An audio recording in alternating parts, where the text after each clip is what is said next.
Take our lead, let's help you make your mark. Our goal is your satisfaction. Let us show you the way. Auto companies offered seatbelts as optional equipment and were even sold at local gas stations. Since 1966, American vehicles are required to have seatbelts in their cars. By 1970, the world's first seatbelt law was created in Victoria, Australia, which required passengers to wear their seatbelts at all times.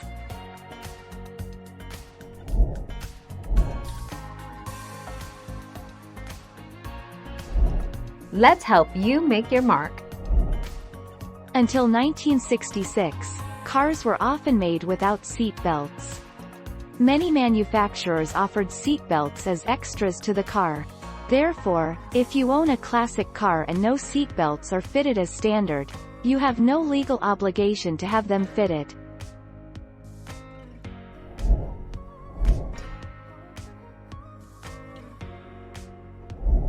Make your mark, take our lead. Though more awkward for vehicle occupants, most manufacturers opted to use less expensive automatic belts rather than airbags during this time period.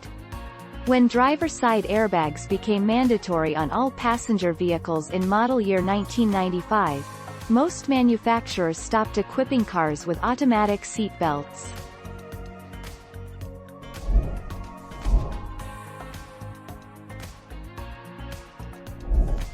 Take our lead. Seat belts had been around, if infrequently used, since the 19th century. Many streetcars had lap belts in the 1930s, but few people used them.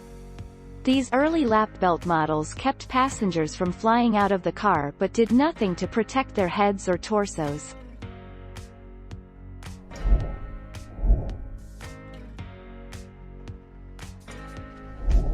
Let's help you make your mark. Seat belts in cars. Seat belts were first used as early as the 1930s. It wasn't until the 1960s that American automakers began including seat belts in their cars. In 1968, the federal government mandated that all new cars include seat belts at all seating positions.